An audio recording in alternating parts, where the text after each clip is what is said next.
District of Conservation is sponsored by CFACT. To learn more about our sponsor, head over to cfact.org. Thank you so much for listening. Welcome to District of Conservation. I am your host, Gabriella Hoffman. This podcast offers a sober examination into all things hunting, fishing, shooting sports, energy, environment, and the public policy surrounding it. And this podcast also specializes in original interviews that you won't hear elsewhere. Here's what I have for you today. Since I'm unable to be at SHOT Show this week, I am bringing SHOT Show to you guys with two guests related to the firearms industry. Today's guest will be Rachel Stroud, and then I'll announce tomorrow's guest tomorrow when the episode comes out. But Rachel and I met at a Brownells Ladies Hunt a couple years ago. We clicked, we became friends, and she's really interesting and a multi-hyphenate. She does a lot in the shooting sports realm. She educates her followers about different gun makes, handguns, rifles, and the like. She's also an avid hunter. We talk about gun bunnies. We discuss whether or not Georgia is less safe now with constitutional carry and many, many other topics. So here is my conversation with Rachel Stroud, aka RapidFire Rachel.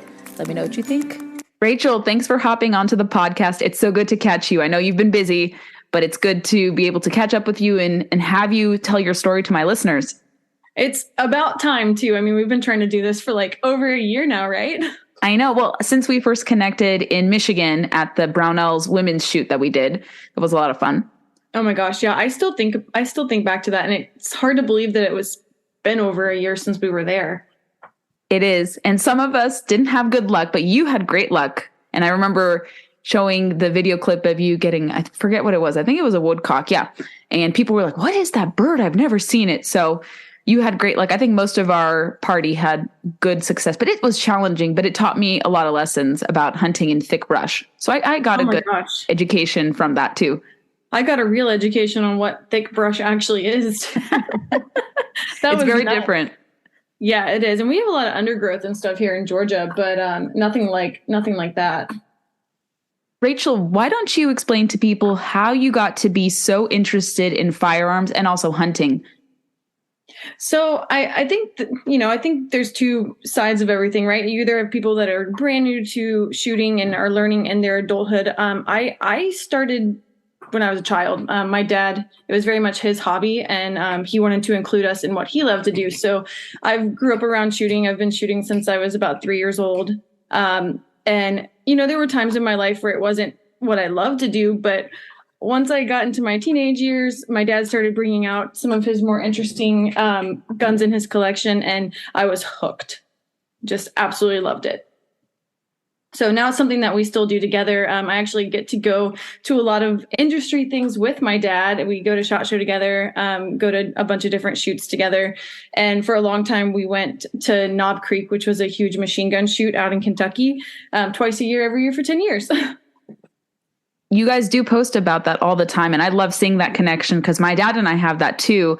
My dad hasn't shot as much as like your dad and you guys do, but I got him roped into firearms and we got our concealed carry together. But it's so nice that even as you get older, you're able to spend this time with your dad and have fun. And your social media followers especially love seeing that connection you two share. I think they do too. It's definitely special. I feel very blessed to have the relationship I do with both of my parents. My mom's not on social media quite as much as my dad, but I am very lucky in that I have a good relationship with both of them. You also post frequently with some of the animals that you have. I love whenever you post your bunny oh my gosh, and other critters that you have. So talk about that, like to kind of make lighthearted posts about firearms or kind of add some levity to your timeline with that. So how do you incorporate your pets into your repertoire? Okay, so first of all, let's just get the elephant out of the room. Obviously, there's a term gun bunny that people like to throw around, whether you are or aren't.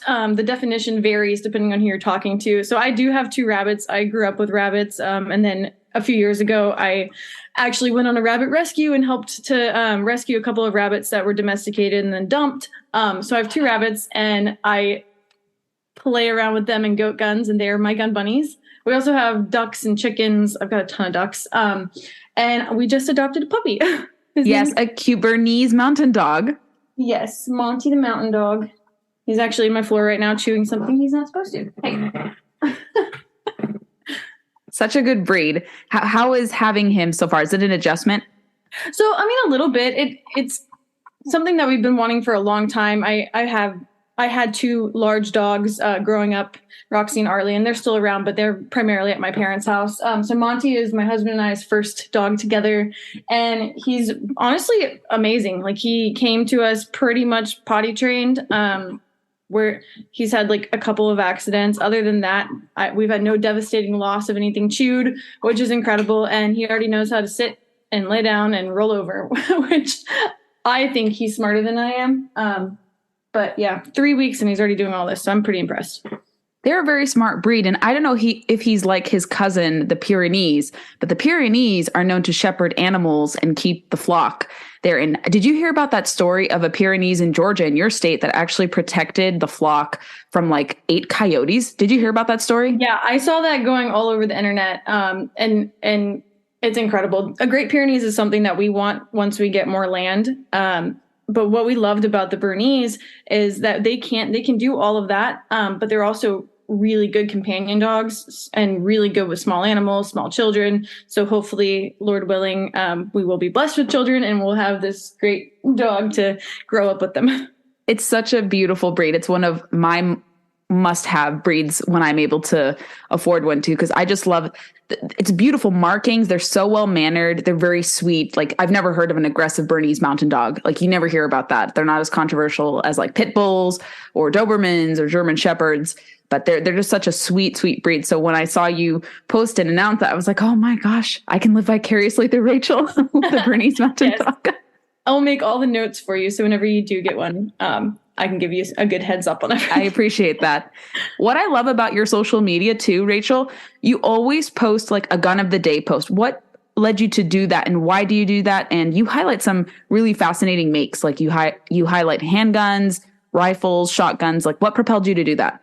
So 2022 hit, and I was like, I want to think of something interesting to post that could possibly help people learn.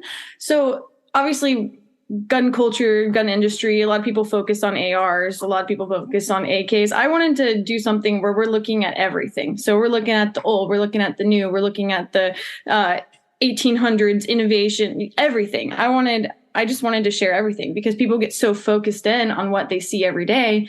They might not know about a Chicago palm pistol. I just like the obscure. I like learning. And so if I can post something that opens people's eyes to early technology of a revolver, that's interesting to me. And hopefully it's interesting to other people. Yeah, the early technology stuff. You have to come to Virginia. I've never done this before. I've shot like primitive guns with modern muzzle loaders, but there's an experience in Williamsburg. If you know Virginia history, which I know you do, because you always post historical posts as well. But in colonial Williamsburg, you have an option actually to pay like maybe $30-something, maybe upwards of $100. I don't recall the cost of the experience, but you can shoot like actual primitive firearms from the colonial era, which is kind of neat. So you have to check that out one day. But I love when you incorporate the history and then just the different variations and makes. And how do people who follow you respond to that? Are they curious? They're like, oh, I want to check this out, or I want to learn more. Like, is that what your most engaged posts are? Typically these gun of the day posts? So specifically on Facebook, it's been huge. My Facebook following since doing Gun on the Days has jumped up like almost 60,000 followers, which is insane. But primarily people are either have some attachment to the gun. Maybe it was something that their grandfather had, or something that they've always loved or interested in, or it's something that they do have questions about. So it's been cool. People a lot of times are sharing, their experience or their thoughts, or maybe they saw it in a video game. So I've really been enjoying seeing what people have to say about different Gun of the Days. Or I've even had requests, which there are quite a few that I haven't been able to get to yet. One specifically that this fellow's been asking for about 100 days. And I think I know where to find it. I think I'll be able to find it at NRA's annual meeting this year. But on the hunt for it. That's very cool. Yeah, when you do, alert me, because I would love to share that as well. And with firearms and such, obviously you live in the state of Georgia. And I remember a lot of states last year were passing constitutional carry.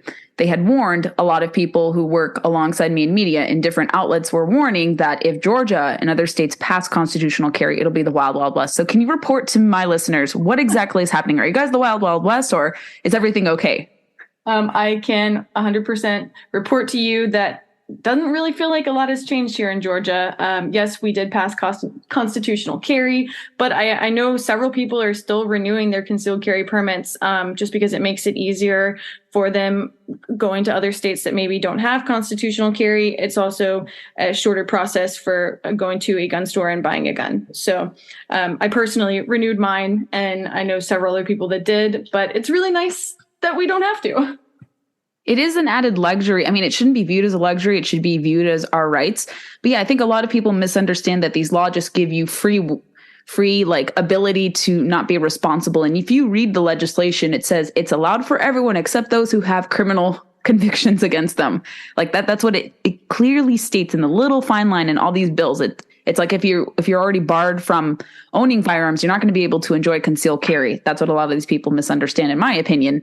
And it hasn't led to any surge in crime. Like the most available data, I think, from what is it? One of these institutions. I always cite them. I forget off the top of my head. Oh, the Rand Corporation. That's what it is. So the Rand Corporation has done studies into like whether or not concealed carry leads to higher crime. And I think you could apply the same methodology to constitutional carry. And they found that there was no increased or decreased instance of crime whenever these laws were introduced. And I think even the opposite could be argued. Like when you have concealed carry, for instance, crime tends to go down because the law abiding are able to protect themselves, and they're obviously the most careful, mindful people, and they tend to commit crimes even less than law enforcement in some occasions too. And so it's just when they were trying to award this kind of crazy label to Georgia and Georgians, I was like, why would Georgians be irresponsible with constitutional carry? They're not going to be.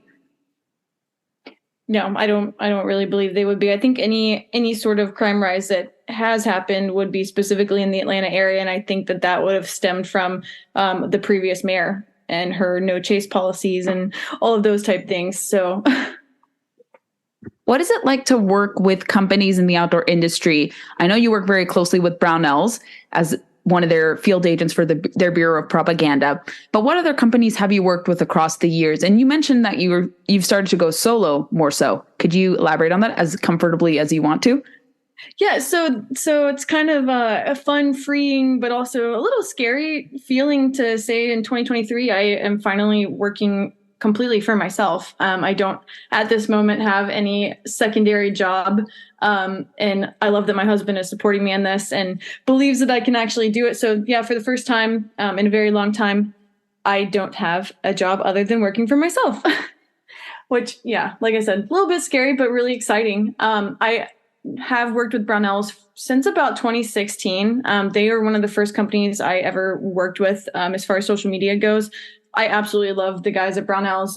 I would consider them family and support them as much as I can. Other companies that I've worked with, let me think. There's been a lot. I'm going to be a Primary Arms booth at SHOT Show this year. I work with GSM Outdoors, specifically with the brands Walker's hearing protection, SOG knives, cold steel knives. And on the hunting side, I'm working with WGI, Wild Game Innovations cameras. Who else? A little bit all over the place. No, it's great. That's awesome. No, and how we got connected was because of Brownells, and I've known those guys for a long time too. I don't do the extent to which you do, but I try to insert myself here and there with them. And Roy has become a good friend of mine over the years since I joined Professional Outdoor Media Association and got into SHOT Show and all these other things from the media side. And you're absolutely right. They're welcoming, they're wonderful, and they know how to throw great events whenever those events are hosted. Absolutely. Don't they have something coming up? I think, if I'm not mistaken. I know that they have broadened the amount of events that they have been putting out. Last year, they had something going on every single month. I got to go with them to Florida on an iguana hunt, which was incredible. Probably It was probably one of the most fun hunting experiences I've ever had. It's hunting in the canals in Fort Lauderdale with air rifles. We were with Python Cowboy and then a bunch of folks with Brownells, and it's like high energy, a lot going on. The dogs are jumping in the water to go get the iguanas that you shot because you do have to retrieve them. It's not just getting rid of them, but iguanas are an invasive species, and I think they reproduce something like over 1 million a year. And they're ruining, obviously, vegetation in Florida and messing up bird wildlife and infrastructure because they burrow underneath roads and other stuff. So, we got to help with that, which was really cool. And then Roy was on this. So obviously, when we found out we could eat the iguanas, we were like, okay, we're going to eat iguana. And we did. How did it taste? It was good. We ate the cheek meat and we ate iguana legs. It was kind of like chicken. I think that any problem with the meat was that maybe we overcooked it, boiling it before we grilled it. So it was a little bit chewy on some of the legs, but the cheek meat was incredible. Like, I could see that being a delicacy, and I'm surprised more people don't eat iguana, honestly. Why not And I have a video of me eating it and saying I liked it, so I promise it was real.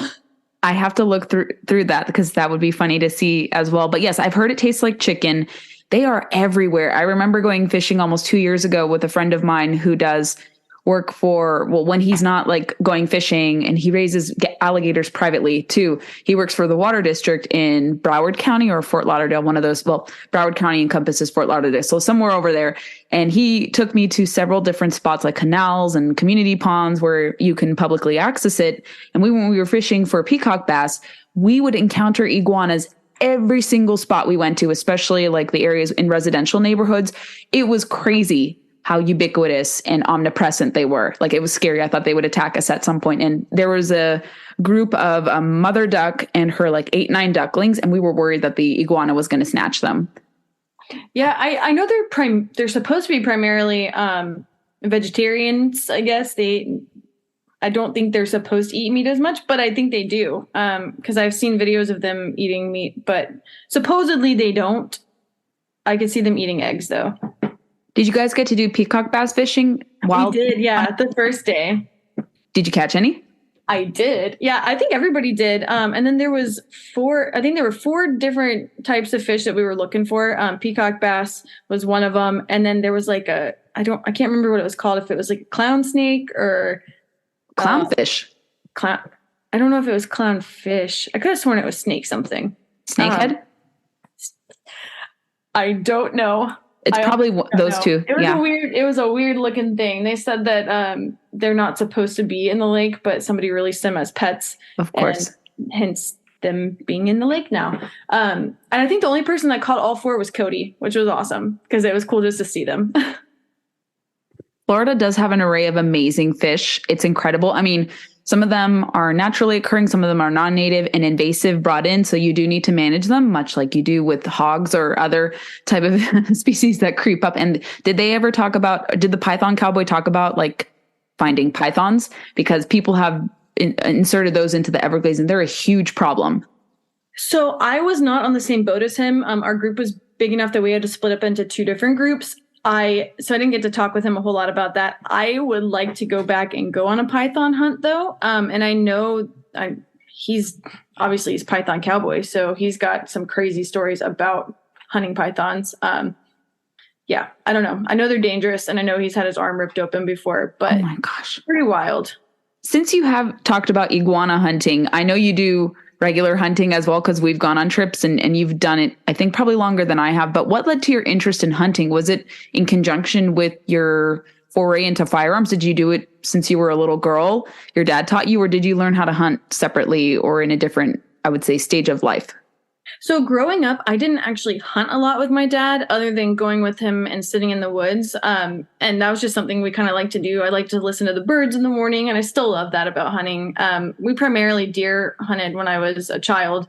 And then growing up, the first time I actually went hunting with my dad, I was in my teens.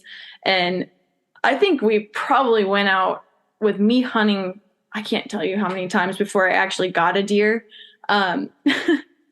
But yeah, I think I've gotten into it a lot more than him. It was primarily just to fill the freezer, Operation Fill the Freezer every fall, was kind of why we were hunting. And then as I got more into the firearms industry, I got invited on different hunts. So Brownells was the first group to take me on a bird hunt. We went pheasant hunting a few years ago. And then again, when I met you, we went hunting for grouse and woodcock, which was awesome. And it's just kind of stemmed from there. Now I've been on iguana hunts. I've been hog hunting. I actually, this past year, went to Africa for the first time with Grizz Media and African Wild Safaris, and got to hunt plains game in Africa, which was an experience I don't even know how to describe. Did you have lions and other predators nearby? Did they have to like make you aware of that? So on the property we were on, since primarily everything out there is high fenced, we saw lions, but they were not on the property we were on. I can't remember how many acres they said it was, but we didn't really see any of the fences, and it felt very wild. We did see, oh no, I can't remember what it was. It was a big cat, but it wasn't a lion. A jaguar? Was it leopard? A leopard, sorry, not jaguar. Those are in South America. What am I saying? I wanted to say jaguar too, and I was like, big cat's got spots. Yeah, a leopard. So we did see a leopard one of the days. Well, 2 of the days we were out there. One day we walked up. They were trying to move a Cape buffalo to a different area. So they had a helicopter out there, and they were tranquilizing it. We got to watch them move the Cape buffalo into a truck loaded up. But where the Cape buffalo dropped, it dropped on a fresh kill of a leopard, which was crazy.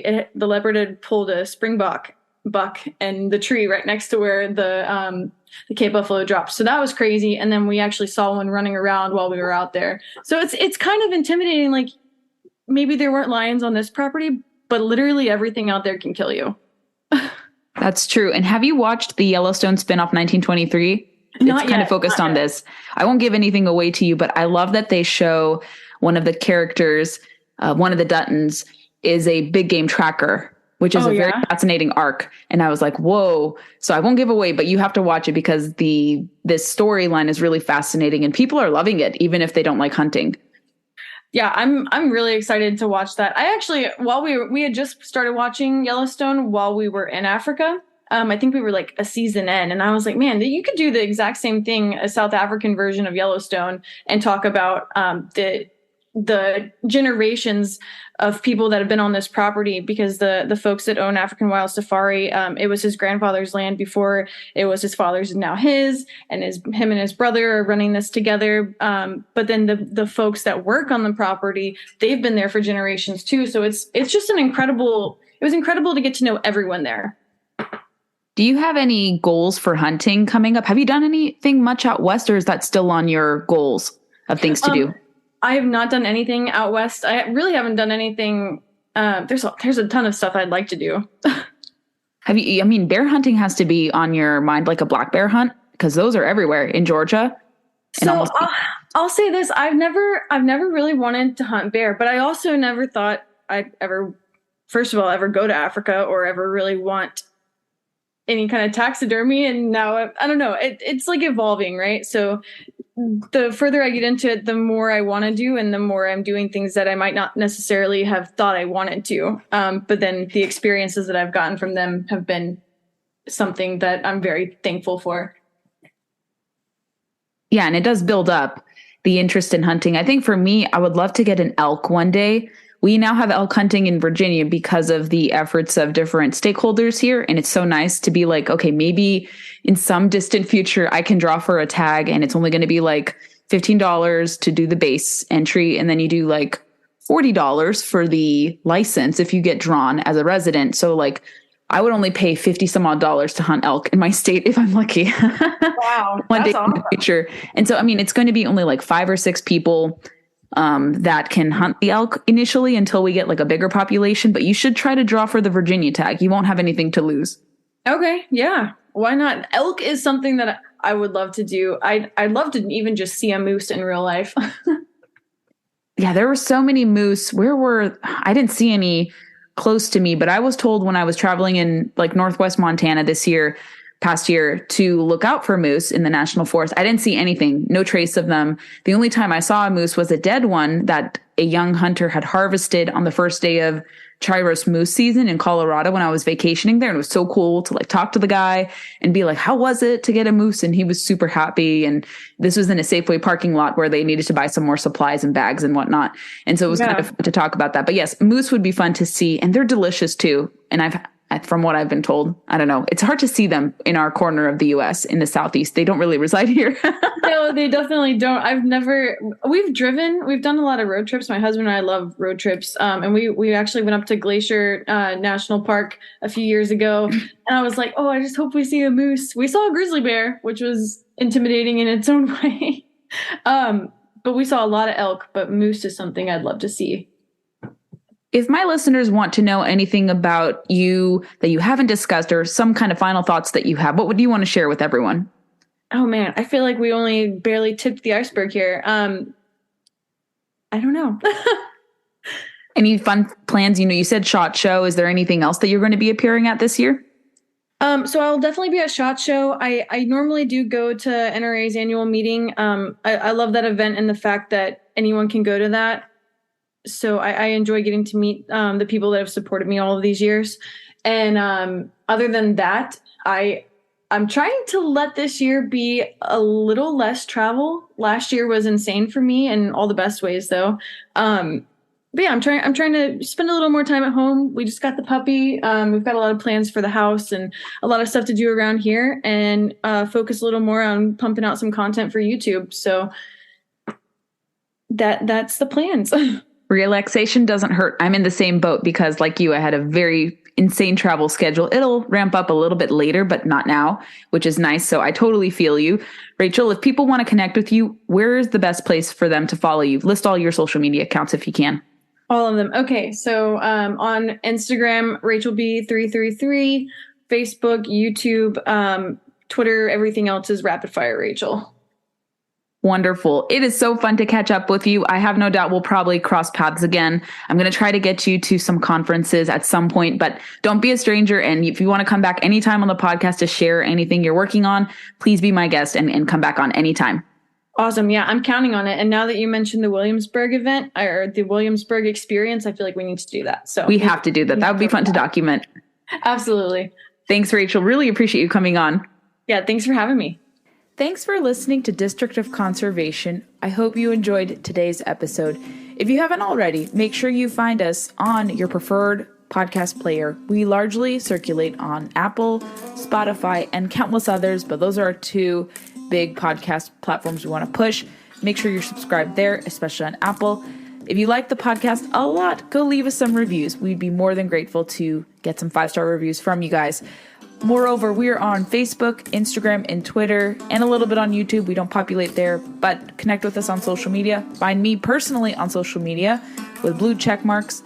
Super easy to find, and I would love to hear your feedback and know who you'd like to see on the podcast. Thanks for listening to District of Conservation. Stay tuned for the next episode.